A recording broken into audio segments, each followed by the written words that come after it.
Merci, frère Demos, frère Shakarian, ou Demos Shakarian et frère Carl Williams et les délégués, tous. Je trouve vraiment que ce frère a vraiment exprimé ce que je voulais dire ce soir.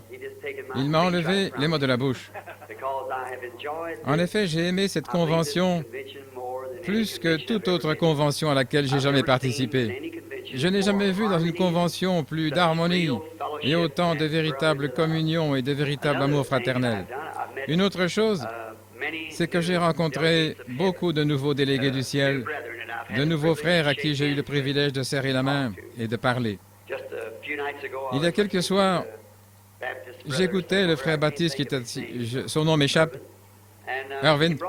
Il m'a apporté une carte qui venait, je crois que c'est sa tante qui est assise ici ce soir. Elle garde cette carte de prière depuis une vingtaine d'années. Elle avait été amenée à la réunion mourante d'une maladie dont le médecin pourrait peut-être expliquer ce que c'était. C'est quelque chose comme la lèpre, mais ce n'est pas la lèpre. Il y a une opération, ils auraient pu couper un genre de cordon là-haut ou quelque chose, mais elle serait comme un légume, elle resterait là sans rien faire. Et pendant qu'elle était assise là, peut-être que cette carte n'avait pas été appelée ni rien, elle n'avait pas pu aller dans la ligne de prière. Le Saint-Esprit m'a dirigé vers elle, et elle est ici ce soir en bonne santé, et nous en sommes reconnaissants. Je pense que la tante est ici. Voulez-vous vous lever, la tante? La voilà. Faites signe de la main.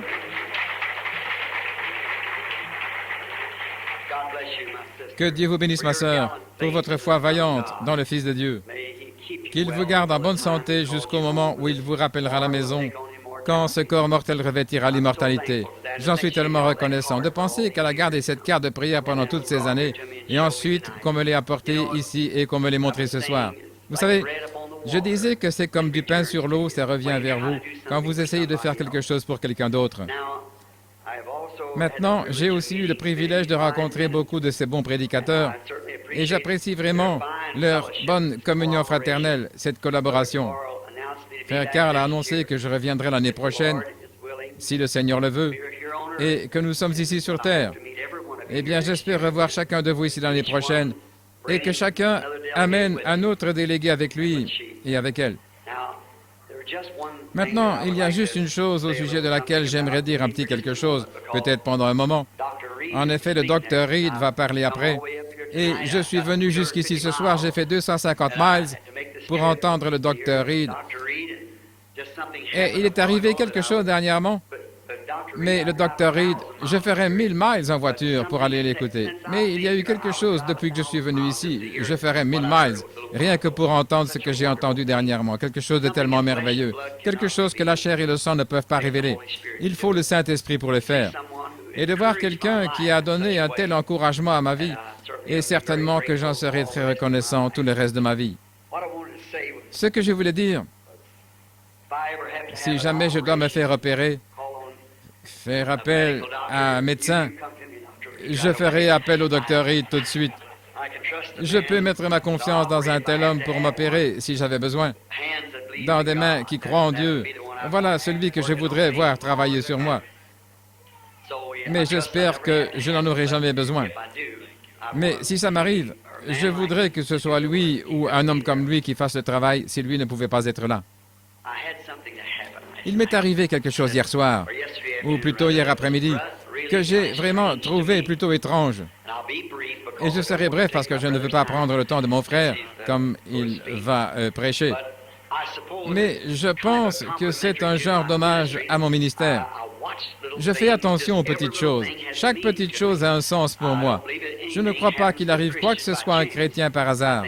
Je pense que c'est établi par Dieu, parce que Jésus a dit qu'il ferait concourir toutes choses au bien de ceux qu'il aime. Ainsi, je crois que chaque petite chose, dans l'humble petit ministère qu'il m'a donné pour vous aider, vous, chacun, et vous m'êtes une aide, nous nous aidons mutuellement à parvenir à la gloire. Ainsi, chaque petite chose a un sens pour moi. Mais c'était dur pour moi de croire ça hier après-midi, quand je ne trouvais pas mon passage, ici, sur l'estrade. Je vous dis, je n'ai jamais été aussi décontenancé de ma vie. Et donc, ma femme m'avait donné une nouvelle Bible pour Noël. L'ancienne que j'avais était vraiment usée. Je l'ai depuis bientôt 20 ans. Elle m'avait été donnée par les gens de Houston Gospel Tabernacle, il y a bien des années, quand j'étais à mes débuts dans les campagnes. Et donc, je la chéris vraiment beaucoup. Et les feuilles et les pages d'avoir traversé la mer et tout autour au point que c'est en train de tout se détacher. Et je choisis une page peut-être dans la Genèse et je dois aller voir dans le Deutéronome quelque part pour trouver ça, vous savez, là où je l'ai glissé dans la Bible. Alors, elle m'en a acheté une pour Noël et ça me faisait de la peine de laisser le vieux livre de côté, tellement il m'a été cher. Et j'ai dit, si je pars avant que Jésus vienne, posez-la sur moi et qu'elle descende avec moi, alors je ressusciterai quand nous nous relèverons. C'est mon opinion en tout cas.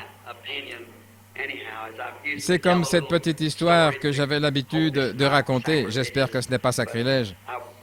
Mais je suis allé... Un homme me disait une fois, je crois que c'était avec frère Earl Prickett, à une réunion là-bas à New York, et j'ai rencontré un homme, il disait, « Dites, qu'est-ce que vous faites avec ces hommes d'affaires, vous qui êtes prédicateur? » J'ai dit, « Je suis un homme d'affaires. » Et il a dit, « Vous travaillez dans quel domaine? » J'ai dit, « L'assurance. » Il pensait que j'avais dit les assurances, vous voyez. J'avais dit l'assurance. Il a dit, « Oh, quel genre d'assurance est-ce que vous vendez? » J'ai dit, « La vie éternelle. » Éternelle. J'ai dit, « Je ne la vends pas. Je ne suis qu'un simple assuré moi-même et j'essaie de la recommander aux autres. » Je me souviens d'un garçon avec qui j'étais allé à l'école à un moment donné. Il était courtier d'assurance. Maintenant, les assurances, c'est bien. Mais moi, je n'en ai pas. Alors, donc, il est venu chez moi et il a dit, « Billy, je voudrais te vendre des assurances. » Et j'ai dit, « Je connais ton frère. Mon frère est représentant de la métropolitaine. » Et il a dit, « Eh bien, il a dit, je voudrais te vendre des assurances. » J'ai dit, « Oh, Wilmer, merci. » Et il se peut qu'il soit ici ce soir. Son frère, il écrit les articles dans la Chambre haute, le magazine de la Chambre haute. Et j'ai dit, « J'ai l'assurance. » Il a dit, « Quoi? » Et ma femme m'a regardé comme si j'étais un hypocrite. Elle a dit, « Billy, j'ai dit, oui, j'ai l'assurance. » Et il a dit, « Oh, je suis désolé, j'avais entendu dire que tu n'étais pas assuré. » Et j'ai dit, « Non, j'ai l'assurance. » Et il a saisi ce que j'avais dit. Il a dit, « Qu'est-ce que tu as dit? »« L'assurance. » « Que veux-tu dire? » J'ai dit, « Assurance bénie, Jésus est à moi. Oh, quel avant-goût de la gloire divine. Je suis un héritier du salut, acquis par Dieu, né de son esprit, lavé dans son sang. » Il a dit, « Billy, tu sais que j'apprécie ça, c'est très bien ça. Seulement, mon gars, ce n'est pas ça qui t'installera au cimetière. » J'ai dit, « Mais ça m'en fera sortir. »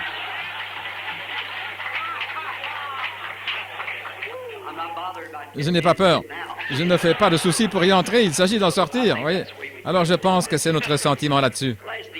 Hier soir, quand j'ai pris cette Bible, que je n'arrivais pas à trouver le passage, j'ai pris cette nouvelle Bible, j'avais lu dans la vieille, et j'ai pris la nouvelle sous mon bras et je suis venu ici en vitesse, et j'ai pris cet endroit et je me disais, bon, voilà, je crois que c'était Saint Jean 16, 21, et ce n'était pas du tout ce passage-là.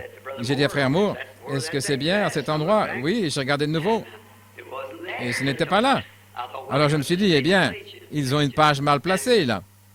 Alors mon frère ici, il est venu, frère Stanley, il est venu, l'évêque Stanley plutôt. Et je ne sais pas ce que l'homme a voulu dire, mais ça m'a tellement réconforté. Il s'est approché à côté de moi et il a dit, « Restez calme, frère. Dieu va peut-être faire quelque chose. » Et ça m'a vraiment encouragé qu'il dise cela. Et je me demande s'il s'est rendu compte qu'il a prophétisé. Mais je lui parlais à quelques instants, juste avant de monter ici. Moi, je suis sûr que oui. Donc, j'ai apporté mon message sur les douleurs de l'enfantement et ainsi de suite. Et ma manière un peu primitive de le faire en parlant du nénuphar et comment il naît en bas, il est conçu et il monte, il tire le soleil, les gouttes de rosée et ainsi de suite. Et puis la corruption, d'où il doit mourir, d'où il doit naître plutôt pour sortir. Et j'essayais de faire une illustration de l'Église. Tout comme le médecin ici, s'il allait soigner un malade, on a des médecins aujourd'hui qui disent « Vous pouvez vous frotter le pied sur l'arrière du talon et guérir le cancer que vous avez au visage, vous voyez. » Mais un bon médecin n'écouterait pas une chose pareille. Il soigne le patient selon le livre qu'il étudie sur la recherche médicale. Et c'est de cette manière-là que j'essaye de soigner le malade. Quand je vois l'Église malade, je ne vais pas essayer de leur dire qu'il leur faut une nouvelle poignée de main ou quelque chose, une nouvelle organisation. Je dois le soigner selon le livre que je connais, vous voyez. Et ainsi, quand je vois l'Église qui a l'air de faire une rougeole, je veux prendre l'ordonnance même dont je pense qu'elle est la bonne. Et pour la rougeole, pour enlever ça de l'Église, quand je vois le péché s'y déclarer, c'est pareil. J'ai essayé de faire une comparaison avec Ésaü et Jacob, et ensuite suivre ça dans le temps. Je ne vais pas entrer là-dedans, mais pour en venir à la dernière partie, au dernier passage de l'Écriture que j'ai pris, où je faisais la comparaison, pas de façon contraire aux Écritures, mais comme Jésus a dit qu'il en serait, ce que le grand médecin a dit que l'état de l'Église serait dans les derniers jours, que ce serait une Laodicée, une Église riche, aveugle, nue et pauvre, et que ce serait comparable au temps de Sodome. Alors nous savons que c'est la vérité. Si vous le remarquez historiquement, il a parlé du temps de Noé en premier, et ensuite du temps de Sodome. Et c'est exactement comme ça que ça s'est déplacé, exactement de la même manière. Et l'histoire, très souvent, elle se répète. L'histoire se répète. Et c'est pareil pour les promesses de la Bible. Par exemple, comme dans Matthieu 3, où il est dit « J'ai appelé mon fils hors d'Égypte ». Maintenant, si vous allez chercher la référence pour celle, c'est J.C. de Jacob, son fils, qu'il avait appelé hors d'Égypte. C'était son fils mineur. Mais son grand-fils, Jésus, a été appelé hors d'Égypte aussi. Donc, il y avait ça, une réponse composée. Donc, et vu qu'ils en parlaient beaucoup, et alors, j'ai apporté mes pensées là-dessus, et je suis descendu de l'estrade, et je suis sorti, mes enfants rentrant à la maison voulaient s'arrêter quelque part pour prendre un sandwich. Et je me suis entré et ma femme m'a dit « Billy, j'étais tellement mal à l'aise que je ne savais pas quoi faire. C'est moi qui t'ai donné cette Bible. » J'ai dit « Ce n'est pas toi qui l'as écrite, ce n'est pas toi qui l'as assemblée, chérie. » Elle a dit « Mais rien que de penser que je t'avais donné une Bible qui avait un défaut. » Eh bien, peut-être que ce n'en était pas un. Alors, un des enfants l'a prise, on tâtait les pages. Non, elle avait l'air correcte. Mais tout en bas, c'était 2 pages qui étaient collées ensemble, voyez-vous. Et le chapitre 16 était de ce côté-ci. Et puis, la suite du chapitre 16 venait sur l'autre côté. Et le 17e commençait. C'est parfaitement exactement la même chose, d'un bord à l'autre. Et ce papier Bible très fin qui était collé. Et je lisais dans le chapitre 17 pendant tout ce temps-là, au lieu du chapitre 16. Et j'ai pensé, oh Dieu, pourquoi tu fais ça? Pourquoi a-t-il fallu qu'une telle chose arrive? C'est moi qui sondais, vous voyez, pour voir ce qu'il en était, parce que je pense que rien n'arrive par hasard. Et je pensais au réconfort du frère ici, qui était venu me dire, « Restez calme. » Lui qui était prêtre, « Restez calme. Peut-être que Dieu va faire quelque chose, ou quelque chose du genre. » Et je me disais, comment est-ce possible? Et puis, pendant que j'étais assis là, comme un coup de tonnerre du ciel, ça m'est venu. Maintenant, ceci n'aura peut-être pas de sens pour vous, mais pour moi, ça en a, vous voyez. Je me souviens dans Luc chapitre 4 que Jésus est entré dans la synagogue de Nazareth, là où il avait été élevé, selon son habitude d'entrer dans l'église, dans la synagogue, le jour du sabbat. Et quand il l'a fait, nous remarquons là que le prêtre lui a donné la Bible, le rouleau. Jésus, en parcourant le rouleau, a trouvé un endroit particulier, Ésaïe 61, et il a lu le passage de l'Écriture. Ensuite, il a remis la Bible au ministre du culte, et puis, quand il s'est tourné vers l'auditoire, tous les yeux étaient fixés sur lui. Et il a dit, « Aujourd'hui, cette Écriture est accomplie. » Et nous savons combien cette lecture de l'Écriture était étrange, parce qu'il avait pris seulement une partie des versets 1 et 2 d'Ésaïe 61, 1 et 2, mais il a lu jusqu'à cet endroit-ci, « L'Esprit du Seigneur est sur moi, pour panser ceux qui ont le cœur brisé, et pour guérir les malades, et pour ouvrir les yeux aveugles, et pour publier une année de grâce du Seigneur. » Et là, il s'est arrêté. En effet, ce qui suivait, c'était d'apporter le jugement, ce qui allait appliquer à sa seconde venue, pas à sa première venue. Alors il s'est arrêté, il s'est retourné, il a dit, « Aujourd'hui, cette Écriture est accomplie. » Comme c'était direct. Quelle déclaration c'était pour les docteurs et les personnes qui étaient présentes, qu'il ait pu l'exprimer clairement aux gens. Aujourd'hui, cette Écriture est accomplie. En effet, il était là, le Messie, et pourtant il n'y croyait pas. Il était là, le oint, pour cette heure-là. Chaque parcelle de son ministère, dès sa naissance, avait prouvé qu'il était ce qu'il était. Et pourtant, il ne pouvait pas le croire. Quelle déclaration! Mais il pourrait dire, aujourd'hui, s'il y avait eu quelqu'un pour leur ouvrir les yeux, ils auraient dû savoir dans quel jour il vivait, puisque c'était son heure, puisqu'il était en plein là, en train de faire exactement ce que les Écritures, tous les prophètes avaient dit qu'il allait se produire en ce jour-là. Il était là en train de faire exactement ce que Dieu avait prophétisé qu'il allait arriver. Comment ont-ils manqué de le voir? Ils auraient dû savoir tout de suite, en voyant ce qu'était son ministère. Voilà le Messie. Il aurait su, parce qu'il avait dit, l'Écriture est accomplie. Je pense à aujourd'hui. Et remarquez ce que c'était. Alors que le prêtre a remis la parole était lue, redonnée au prêtre, et la dernière citation de mon texte que j'avais, et de mes passages de l'Écriture que j'avais notés, c'était Saint Luc 17:30, où Jésus se reporte à ce jour-ci, dans lequel nous vivons, l'âge de la Odyssée riche, et pourtant, pourri dans la politique des églises et la politique nationale, vraiment pourri au possible. Et puis il a dit, comme il en fut au temps de Lot, il en sera de même à la venue du temps de la fin. Remarquez ce qu'il a dit. Au jour où le Fils de l'homme sera révélé. Au jour où le Fils de l'homme sera révélé. J'aimerais attirer votre attention. Vous voyez, il est venu en 3 noms. Il est venu comme Fils de l'homme, c'est-à-dire prophète. Et c'est ce qu'il a fait. Il a prouvé son ministère en étant prophète. Nous savons tous cela. Chacun de nous le sait. Il n'a jamais dit qu'il était le Fils de Dieu, il a dit qu'il était le Fils de l'homme. Maintenant, aujourd'hui, le Fils de Dieu. C'est-à-dire qu'il est revenu et maintenant il est sous la forme du Saint-Esprit, la personne invisible, mais quand même Dieu, le Fils de Dieu. Dans le millénium, il s'assoit sur le trône de son Père, alors il sera fils de David. Il s'est d'abord révélé en tant que Fils de l'homme, un prophète, dans cet âge-ci, tout le long de l'âge de l'Église, Fils de l'homme, Fils de Dieu, et dans l'autre âge, Fils de David. 3 fils. Mais vous remarquez ici, il a dit à la fin de l'âge de l'Église, c'était devenu un tel gâchis qu'il serait de nouveau révélé en tant que Fils de l'homme. Quand le Fils de l'homme se révèle, comme ce mélange d'hier était de circonstances, j'espère que ça ne vous échappe pas, nous avons eu la révélation du Fils de Dieu. Mais la dernière promesse qu'Abraham a eue avant que le Fils soit amené à l'existence, celui qui lui avait été promis, avant que le Fils promis arrive, Dieu s'est manifesté là-bas à Sodome en tant que prophète, en tant qu'homme dans la chair, Dieu, Elohim, comme j'ai entendu quelqu'un le dire il y a un moment, alors que la divinité était en lui corporellement, il était la plénitude. Elohim est la plénitude de la divinité corporellement. Et nous remarquons là, quand Abraham l'a vu venir, il a dit, « Mon Seigneur », ils étaient 3. Et à Sodome, Lot en a vu 2 et il a dit, « Mes seigneurs », manque de révélation.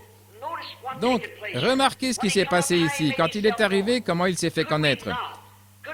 Est-ce que je ne pourrais pas dire ceci si seulement j'avais été vigilant? Vous voyez, le frère a prophétisé quand il m'a dit ce qu'il a dit. Aujourd'hui, observez ce qu'il a fait tout de suite après avoir lu ce passage de l'Écriture.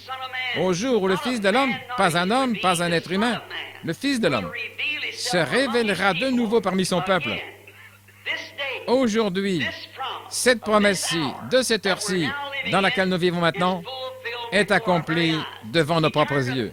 Il s'est tout de suite tourné vers l'Assemblée, et avec 10 ou 12, quel que soit le nombre parmi l'auditoire des inconnus, il a fait exactement la même chose qu'il avait faite à Sodome. Aujourd'hui, cette Écriture a été manifestée devant vous. Elle a été confirmée devant vous.